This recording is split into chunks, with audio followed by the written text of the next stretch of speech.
Well, let's open our Bibles to Luke chapter 11, shall we? Luke chapter 11, first of all, I need to apologize to fourth service, because right now you guys are watching the video from second service, because tonight starts the distinctives class. I failed to mention it last week. I was up there.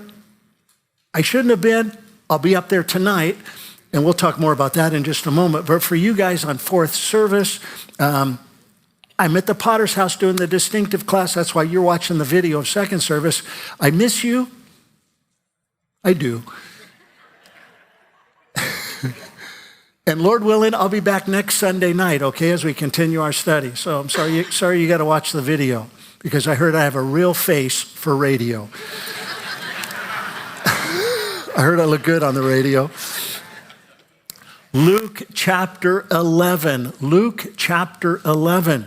Last time we were together, we saw how the religious leaders were seeking a sign from Jesus, a sign to validate that he was casting out demons by God. And Jesus said, an evil and adulterous generation seeks a sign, and no sign shall be given to it except for the sign of the prophet Jonah.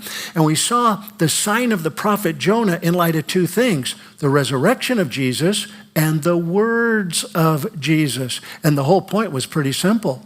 Jesus Christ wants us to believe in him by faith, not by sight, 2 Corinthians 5:7. It's not about some kind of miraculous sign and wonder. It's about living by faith. Well, this brings us to verse 37 in our study for today. So let's pick up our reading in verse 37, and we'll read down through verse 54, the end of the chapter. Luke chapter 11, verse 37. And as he spoke, a certain Pharisee asked him to dine with him, so he went in and sat down to eat.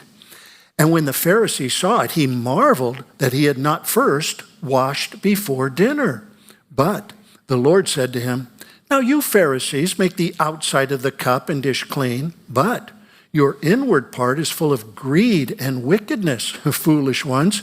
Did not he who made the outside make the inside also? But rather, give alms of such things as you have. Then indeed all things are clean to you.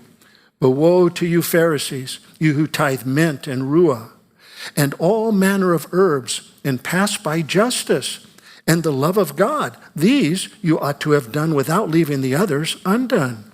Woe to you Pharisees, for you love the best seats in the synagogues and greetings in the marketplaces. Woe to you scribes and Pharisees, hypocrites, for you are like graves which are not seen, and the men who walk over them are not aware of them. Well, then, one of the lawyers answered and said to him, Teacher, by saying these things, you reproach us also. And he said, woe to you also, you lawyers. Tell us how you really feel, Jesus. Woe to you also, you lawyers, for you load men with burdens hard to bear, and you yourselves do not touch the burdens with one of your fingers. Woe to you, for you build the tombs of prophets, and your fathers kill them. In fact, you bear witness that you approve the deeds of your fathers, for they indeed kill them, and you build their tombs.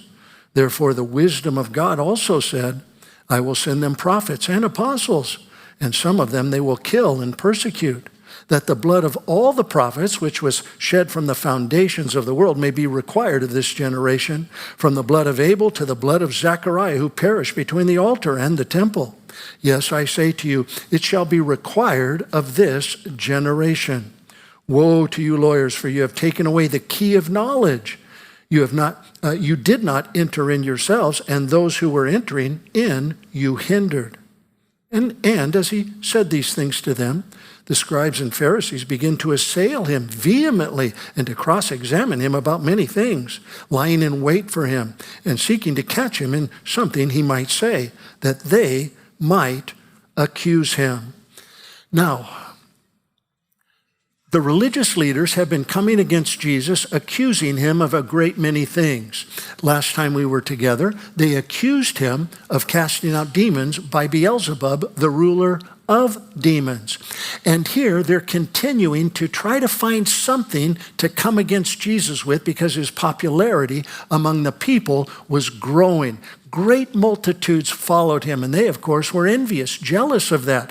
So they were finding anything and everything to accuse him of.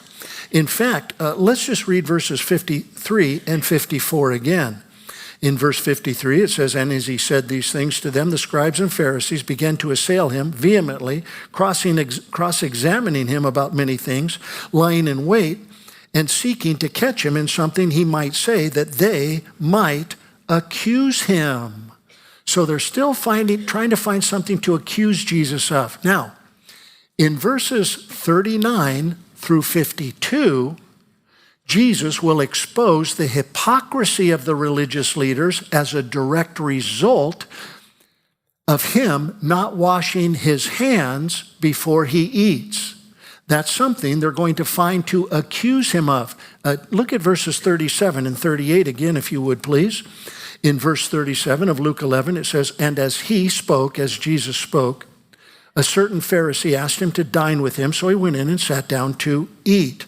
Now, the Pharisees was one sect of the religious Jews. You have the Pharisees, you have the Sadducees, and the scribes, who are lawyers. You also had other groups. You had the Herodians and the Essenes and the Zealots. So there were a variety of different sects or groups in Israel during the day of Jesus.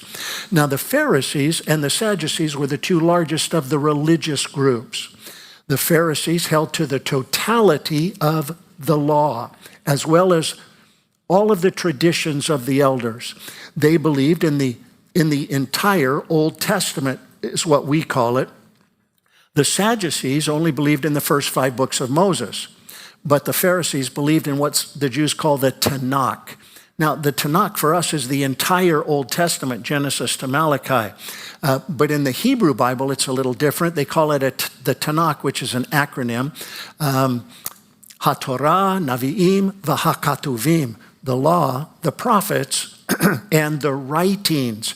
So they believed in all of that. In fact, according to Acts chapter 23, verse 8, the Pharisees believed in the resurrection of the dead. They believed in spirit beings, and they believed in angels, unlike the Sadducees, who did not. So this is the group that invited Jesus in to sit down to eat with them. And according to verse 38, when the Pharisee saw it, he marveled that he, Jesus, did not first wash before dinner. So when Jesus sat down and ate, he didn't wash, and they marveled that he didn't wash before he ate. Now, when my children were growing up, I marveled when they did wash their hands. Dirt, bugs, germs, don't care, right in the mouth.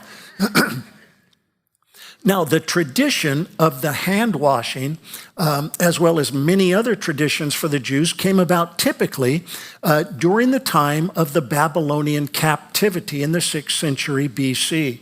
And these traditions that are not biblical, but they are traditions of the elders, rules, rights, and regulations, came about in that 6th century and subsequently were written down in what's called the Mishnah today in the 2nd century BC. And one of those involved the washing of the hands. Now, when we think about washing hands, it's different from ancient times because they didn't wash their hands for health or hygiene. They washed their hands for holiness. It was a religious observance. It was something they did from a ceremonial standpoint to make them clean so they can go worship God. And there was a very specific way they did it. They typically held their hands up like this with their fingers pointed to the sky.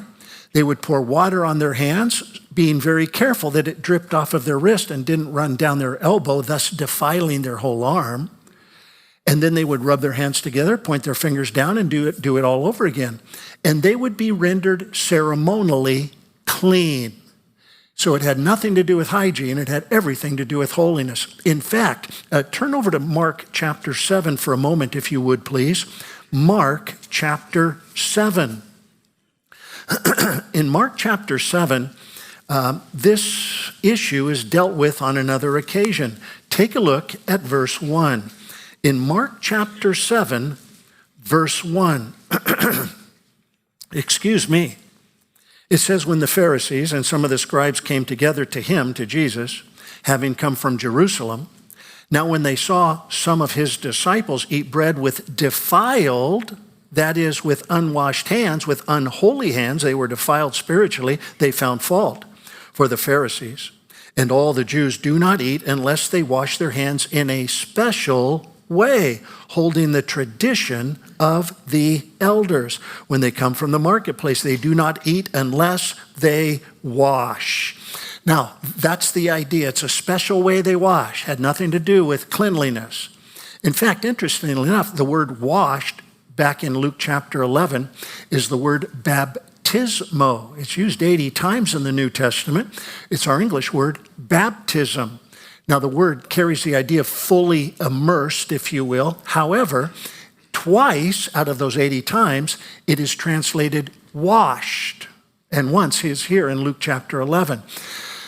Now, the definition of a word can have a lot of different meanings depending on the context in which it's used. So one word can have a lot of different definitions. For instance, the word sharp could mean the edge of a knife. It could mean the way you're dressed. It could mean your intellect. It could mean cheese. So sharp cheese, you know.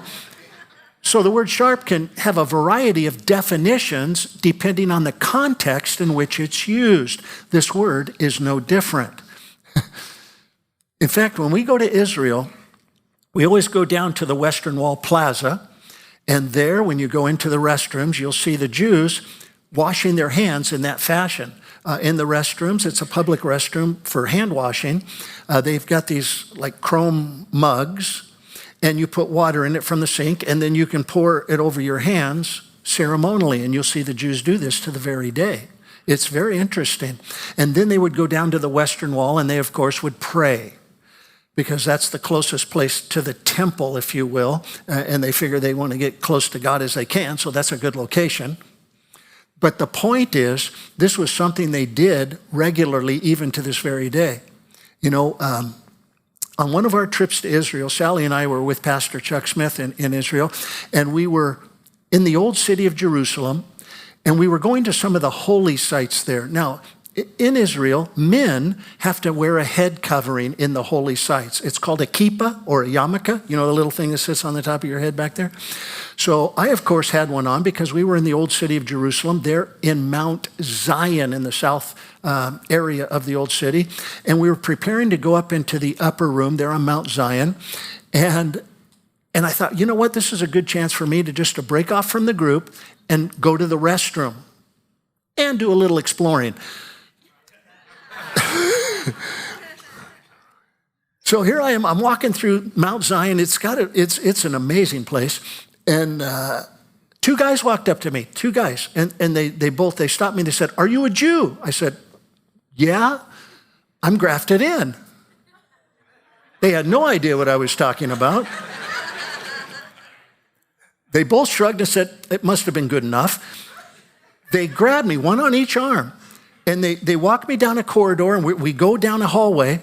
And this is like in the outdoor area. It is really interesting. And there was a big rock wall. And in the rock wall, there was a door, a green door. It was shaped like this with a point on the top, and it was only about 5 foot tall with a big padlock on it. One of the guys pulls a key out of his pocket, a giant key, unlocks the padlock, opens the green door. All three of us go into the room. They shut the door and padlock it shut. And I thought, this is probably not my best decision. And as my eyes began to adjust to the darkness, I could see all kinds of antiquities, rugs and ancient scrolls and brass. I mean, it was amazing. They grabbed me, they walked me through this little room, through a corridor. It was like a tunnel dug through a wall or dug through a mountain. And it was about 6-8 feet long, and it opened up into another room. And in that room, there was only one table with some candles on it. And they walked me over to the far side of the room, and there was a hole in the floor about the size of a person's body. And at that point, I really started to regret going with them. They walked me over to this hole in the floor. One of the guys bends down and he starts pulling out. I could hear water down there. It was a cistern. And he pulls out a bucket full of water. And when the other guy holds my hands up just like this, and they were pouring water over my hands and with this Jewish cantation, and they were saying all this stuff in Jewish, in Hebrew, Toda Rabah, thank you very much. That means thank you very much in Hebrew. And they took me over, they washed my hands, took me over to the table, they made me light a candle, and they were still like doing these chants. They took me out, we walked through the room, they unlocked the door, we go into the hallway, they shut the door and lock it, they both turn and leave in opposite directions. And I'm standing there thinking, what on earth just happened? I go to the hotel after the day of touring, and I'm telling one of the guys in the hotel what was going on. He goes, oh, it was nothing. They just need 10 men for a synagogue. I go, I was the only person in there. He goes, don't go back. You think? But it's the washing of the hands, very ceremonial, even to this very day. Now, this sets the stage for Jesus revealing their hypocrisy in verses 39 through 52. Now, Jesus calls them hypocrites down in verse 44. In fact, in Matthew 23, it's often used. Woe to you, scribes and Pharisees, hypocrites. He says it many times. Here, it's used once. But that's the idea. He's going to expose their hypocrisy. Kind of interesting, the word hypocrite, it's the word hypokritos. It's only used 20 times in the New Testament. And in ancient times, it was used of a stage actor. An actor would come out onto a stage during a play, and he would be dressed in a certain costume and wear a mask over his face, maybe with a big smile or whatever. And then 2 scenes later, he would come out in a different costume wearing a totally different mask. So he wore 2 different faces. So a stage actor was hypokritos, a hypocrite, because he had 2-faced. Now, that word meant a good thing then, but of course it translates into not a good thing. It speaks of one who says one thing and does something totally different. They are hypocritical because they have 2 faces, we would say.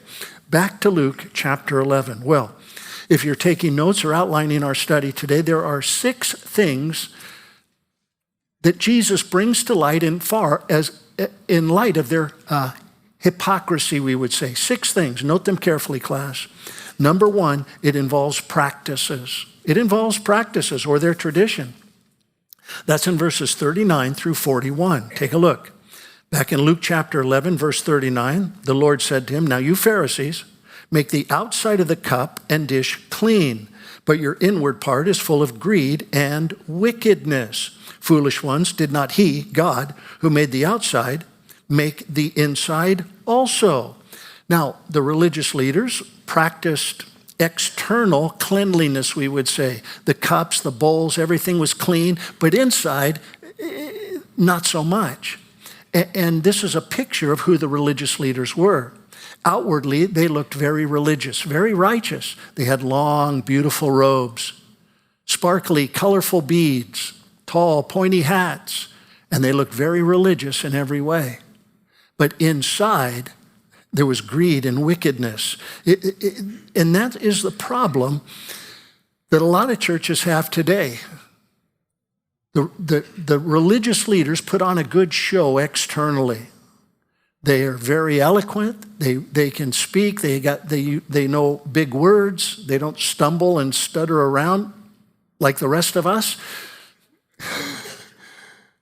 They have very nice, beautiful clothing. In fact, Sally says, Clark, shouldn't you dress a little more pastoral? You know you're an old man now, and you should wear nice slacks with some penny loafers. And I said, no, I don't think so.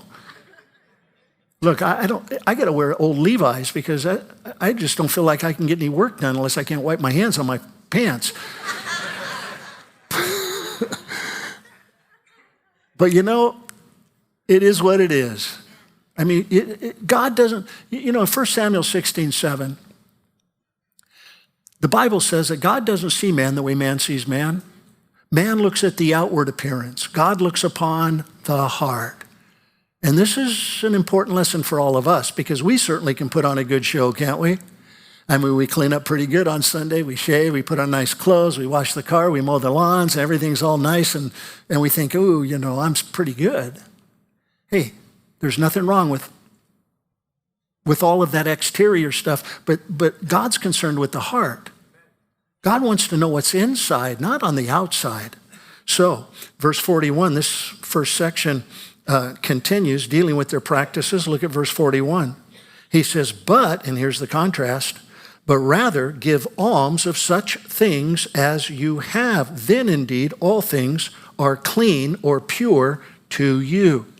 Now don't misunderstand, giving alms doesn't make us clean or pure. Doing something externally doesn't make us righteous inside. Internally, we would say. In fact, in verse 41, the word alms is the word mercy or pity. And that little phrase, such things as you have, is really a single word in the Greek grammar. It's the word enimi, E-N-I-M-E-E, enimi. It means that which is within. It speaks of the soul or the heart, we might say. And the point here is our outward actions, what we do and what we say, comes from the inward heart. And hopefully it exhibits mercy and pity. That's kind of the idea here. But their practices were all done out of rituals and rites, not out of a relationship with God. So, number one, he exposes their hypocrisy in light of practices. Number two, it involves priorities. Priorities. Look at verse 42. In verse 42, he says, but woe to you, Pharisees. Now, stop right there for just a moment. This is a very typical thing. Woe to you, Pharisees. Woe to you, scribes and Pharisees. The word woe is the Hebrew word oi. It's used 47 times in the New Testament. Oi, or woe, is a term of grief or despair or sadness or sorrow. It is also used in light of judgment. Even in Israel today, when we're in the bus and we're touring Israel and there's a traffic jam up ahead, you'll hear the bus driver say, "Oi, Belagan," like, whoa, what a mess. Belagan's a mess. So, oi, and if there's a wreck and something really gnarly happens, he'll say it 3 times, oi, oi, oi. I mean, that's what they do even in it. It's a sign of great grief, great distress. We've got AAA. They've got triple oi, okay. True. Verse 42. See, people in fourth service, they're okay. But woe to you, Pharisees. Are you guys okay in fourth service? I do miss you. I really do. I'll see you Wednesday night, Lord willing. Verse 42, but woe to you, Pharisees, for you tithe mint and rue and all manner of herbs and pass by the real important stuff, which is justice and the love of God. These you ought to have done without leaving the others undone. Boy, talk about priorities. Their priorities are wrong. They're focused on the small things, the outside things, and they neglect the bigger things, the inside things. Now, their tithe, in fact, there in verse 42, the word tithe is the word tenth. And the Jews were very fastidious in giving a tenth of everything. In fact, in Leviticus chapter 27, verse 30, God told them to give a tenth of even their herbs and spices, their seeds. And they would count 9 seeds for themselves and 1 seed for God. 9 seeds for me, 1 seed for God. And of course, God would get the worst seed because they knew he's not going to plant them, so they didn't care. It was all about the outside. It was all about the exterior. But they were neglecting the more important things: love, faith, justice. In fact, in the parallel account in Matthew 23:23, Jesus said, you give of your mint and herbs, but you neglect the more weightier passages of the law, the more weightier things of the law: faith, love, and justice, which, by the way, isn't new. This is something that the Old Testament continually brought forth to the children of Israel. In fact, in Micah, the prophet Micah, in Micah chapter 6, verse 8, he came right after the prophet Jonah in our Old Testament. In Micah chapter 6, verse 8, There's a song that we sing to that verse. You all know it. He has shown thee, O man, what the Lord requires of you, to do justly, to love mercy, to walk humbly before your God. You know how that song goes? He has shown thee, O man. Okay, good. Nobody knows it.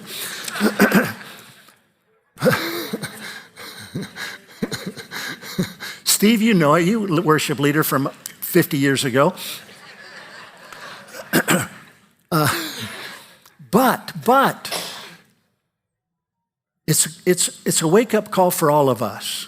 We all need to be very, very careful, because it's not about the outside, it's about the inside, to be sure. And ultimately, all of the law is fulfilled in one word: love. Romans 3:10.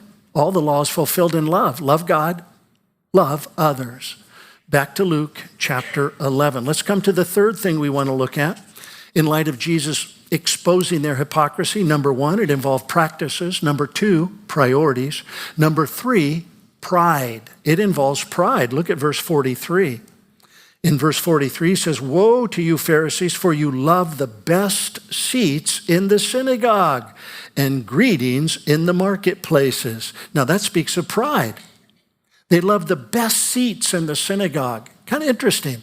That word best seat means the highest seat. In other words, the most visible seat. The seat that everybody can see. It's also the front seat. Today, we call it the front row.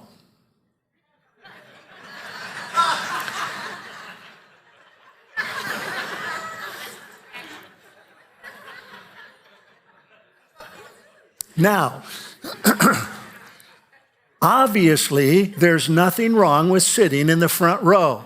And the entire front row says, amen. Okay. I sit in the front row. I do it for two reasons. Number one, it's close to the pulpit. I don't have to walk very far. And number two, I'm not distracted. I'm not distracted by anything or anyone. I always sit up front. I always have. So the real question is this. Not are you sitting in the front row, but why are you sitting in the front row? Okay? Now, I'm not looking at you guys in the front row for any particular reason, but why are we sitting? Are we doing it to be seen of men? So we can show everybody how spiritual and holy we are? And how close we are to God? Hey, watch out. Be careful. You know, Jesus talks about this, by the way, in the Sermon on the Mount in Matthew chapter 6, verses 1 through 6. He said, when you do your charitable deed, don't let your left hand know what your right hand is doing. Don't do your charitable deed to be seen of men.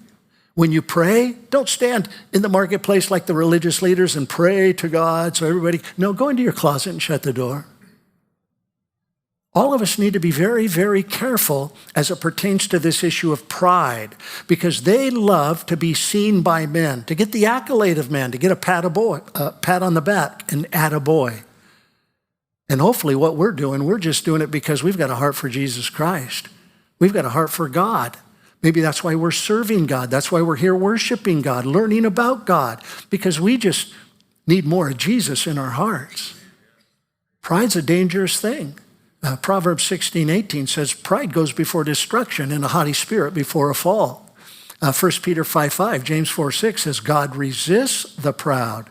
So this is something all of us need to guard against. Back to Luke chapter 11. Let's come to the fourth thing that Jesus exposes by way of their hypocrisy, and that involves people. It involves people. In verses 44 through 46, there are two things Jesus deals with in light of their hypocrisy and people. Number one, they defile the people. The religious leaders defile the people. Look at verse 44. He said, woe to you, scribes and Pharisees, hypocrites, for you are like graves which are not seen, and the men walk over them and are not aware of them. Now, this points us all the way back to the book of Numbers, in Numbers chapter 19, verses 11 through 13. It's the law of purification. And God said, if you touch a dead body or you touch the grave, the tomb of a dead body, you are now rendered unclean. You are ceremonially defiled, if you will. Therefore, you were not able to go to synagogue. You were not able to partake on the feast days or festivals. You had to go through a ceremonial cleansing, which involves a mikvah or running water. And you would have to go down 7 times in this water and come back up and not touch anything or anyone. And then you would be ceremonially clean so you can go to synagogue or to observe the feast days and festivals. And the point is very simple. These religious leaders didn't care about the people. Because if they did care about the people, they wouldn't be like unmarked graves that defiled the people. They were only concerned with themselves. Excuse me. And as I thought about that for a moment, I couldn't help but think how blessed we are here at the barn. So many men and women, leaders and pastors who they love us. They care for us. They serve us. They minister to us. Now, they're not perfect. I work with them. I know. But none of us are. None of us are perfect. But I'll tell you what, God has blessed us with a great many men and women who just love the Lord so much they love us and they serve us. And I'm thankful for that. Well, we said there were 2 things involved in the hypocrisy in the people. Number 1, they defile the people. Number 2, they burden the people. They burden the people. Look at verses 45 and 46. Then one of the lawyers answered and said to him, "Teacher, by saying these things, you reproach us also." And he said, "I'm so sorry to offend you." Oh no, he didn't say that. He said, "Woe to you also, you scribes, you lawyers, for you load men with burdens hard to bear, and you yourselves do not touch the burdens with one of your fingers." Wow. Now, the scribes or lawyers, they interpreted the law. They transcribed the law. They're the ones that dealt with every aspect in the law. And unfortunately, it wasn't just the law of God. When we think about the law, we usually think of the 10 Commandments, and that certainly is true.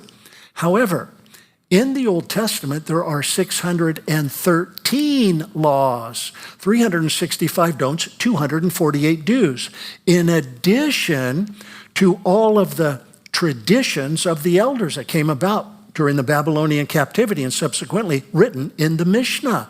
I mean, you are talking an amazing amount of things you must do or must not do. And the religious leaders, the scribes, were placing these burdens on people, but they themselves were not willing to adhere to any of them at all.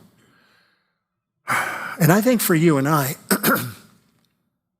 it points to and speaks of the importance of recognizing that, yeah, God's given us things to do in the Bible. He's given us a lot of things to do and not to do, and we should know it, and we should follow it, we should adhere to it. But ultimately, like John tells us in 1 John chapter 5, verse 3, his commandments are not burdensome. They're not heavy. They're not hard. Why? Because God's only given us one law. Love. Romans 13:10, love. All the laws fulfilled in one word, love. Love God, love others. So for you and I, it's not a heavy burden. It's not something harsh or hard. And we need to be very careful not to put that on other people as well. Because the truth of the matter is, we see somebody, a friend, a relative, a coworker who's not doing something right or, off the track, so to speak, and we think, here's what you need to do. You need to read more, pray more, tithe more, church more. Follow me?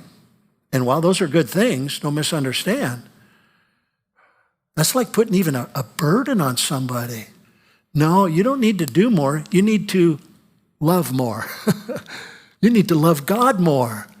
Because when we have that relationship. When we move from religion to relationship, now all of a sudden we recognize it's not about 613 do's and don'ts.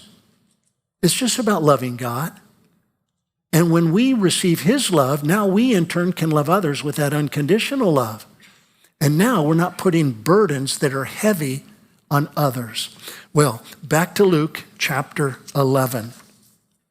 Let's come to the fifth thing we want to look at, and that involves prophets. Prophets. Look at verses 47 through 51. 47 through 51. He deals with prophets. He says, "Woe to you, for you build the tomb of the prophets, and your fathers killed them. In fact, you bear witness that you approve of the deeds of your fathers, for they kill them, and you build their tombs." In Israel today, there's monuments and markers for a lot of prophets. Probably three of the most popular or bigger tombs of the prophet are found right in the Kidron Valley. When we leave the Mount of Olives and come down what's called the Via Maris, and we turn south and go down the Kidron Valley, as we go up into the city of David on Mount Ophel, there are three tombs. They're amazing tombs. One is the tomb of Absalom. The next tomb is the tomb of Ben-Hazir, or the sons of Hazir, I believe mentioned in 2 Chronicles. And then the third is the prophet Zechariah. So even today, the tombs are monuments to the prophets that the Jews killed themselves. Verse 49, "Therefore, the wisdom of God also says, I will send them prophets and apostles, and some of them they will kill and persecute, that the blood of all the prophets which was shed from the foundation of the world may be required of this generation," presumably this generation that killed them, "from the blood of Abel," who of course their father Cain killed the first martyr, Abel, "to the blood of Zechariah," who is the last martyr to be mentioned, "who perished between the altar and the temple. Yes, I say to you, it shall be required of this generation." Now, when it says Zechariah, speaking of the last prophet to be killed, that does not ring true in our English Bible. However, in the Hebrew Bible, in the Hebrew Old Testament, the very last book of the Hebrew Bible is the book of 2 Chronicles, not Malachi like in our English Bible. All the same books, all the same words, just in a different order. So the last prophet in the Hebrew Bible of 2 Chronicles is, of course, Zechariah, just for a little clarity there. Verse 51 declares, now, here they killed the prophets of God. And presumably each generation that did that will be responsible, the blood will be on them. Here, it's looking forward to the Messiah, the ultimate prophet of God, we might say, that of course the people will kill. They'll kill the Messiah. And this generation that kills the Messiah, of course, will be responsible. The blood will be on them, and they will experience that judgment. And of course, they did. In AD 70, when Titus and his 10th, 12th, and 15th Roman legion laid siege to Jerusalem, sacked the city, and destroyed it and burnt it to the ground. So judgment did, in fact, come to this generation. Well, number 6, and finally, and let's wrap this up right here. It involves preventing. Preventing. Look at verse 52. In verse 52, "Woe to you, lawyers, for you have taken away the key of knowledge. You did not enter in yourselves, and those who were entering in, you hindered." Now, the key of knowledge is no doubt referring to the knowledge or the understanding of how to get to heaven. Because in Matthew 23:13, Jesus said they were preventing people from entering the kingdom of God. So the key of knowledge talks about knowing how to get into the kingdom of God. And the Jews, they thought they were getting into the kingdom of God or going to heaven for 2 reasons. Number 1, who they are. They're children of Abraham. They're descendants of Abraham. And number 2, what they do. They adhere to the law. See, they thought getting into heaven was based on either who you are or what you do. And that, precious family, that is the basis for every single religion on the face of the planet today. Every religion is based on good works or good deeds, or who you know or who you're related to. You know, I'll never forget asking my granddaughter when she was a little bitty girl. I asked her if she was going to heaven. She said, "Yes, Grandpa." I said, "How do you know?" She said, "Because Jesus Christ died on the cross and he forgave me of all my sin. And I asked him to live in my heart." I thought, yes, you are going to heaven. I said, "And Grandpa's going to heaven too." She said, "Yeah, but Grandpa, you going to heaven first because you owed." Now, while that may be true, although I don't know, I've driven with her a few times, she might beat me to heaven.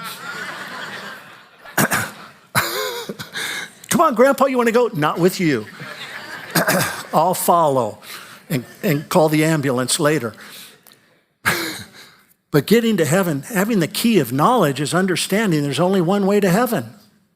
John 14:6, Jesus said, "I am the way, the truth, and the life. No man comes to the Father but by me." Friends, there's only one way to get to heaven. Acts chapter 4, verse 12 says, "Nor is there salvation in any other. For there is no other name under heaven given among men by which we must be saved." It's the name of Jesus. And as we bow our hearts and our heads before the Lord, the question that faces each and every one of us is pretty simple. Do you know the key of knowledge? Do you know the way to heaven? And are you going to get there? You know, maybe you're here today and you're not really sure if you're saved. Maybe you don't know if you're going to heaven. Or maybe you've just been very religious your whole life, but you've never really entered into that relationship with Jesus Christ. Maybe you've walked away from God and it's time to get right with God. Look, whatever the case is, right here, right now, you can be absolutely sure that you have the key to knowledge, that you have entrance into the kingdom of God, that you are saved and you're going to heaven, and all you have to do is believe.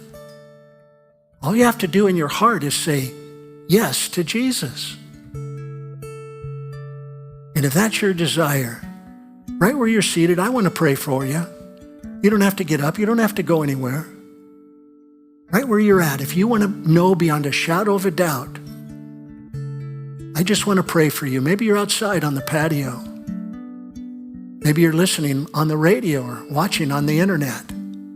Wherever you're at, if that's your heart, you just slip up your hand so I can pray for you. Yes, sir. Yes, ma'am. God bless you. Yes, I see your hand in the back. God bless you, dear. Yes, right up here. God bless you, sir. Yes, right back here. God bless you. God bless you. Again, maybe you're outside or you're in the amphitheater or you're in the overflow room. Look, wherever you're at on campus today, don't leave until you enter into that relationship with Jesus Christ, because family time is short. I don't know what tomorrow holds, but I certainly know who holds tomorrow. And Jesus loves you so much. He's not willing that any should perish, but that we all come to repentance. And if that's your heart, I just want to pray for you. But before I do, I'd like you to pray this prayer. You can pray it in your heart. Say, "Jesus, today, right here, right now, I ask you to be my Lord and Savior. I ask you to forgive me of all my sins, and that from this day forward, my life would be lived to bring glory to you." And Lord, I too thank you for my brothers and sisters, all of those who have committed or even recommitted their life to you. Lord, I just pray you'd fill them with your Spirit, encourage them, empower them, bless them richly, I pray. And it's in Jesus' precious name we ask. Amen. Amen.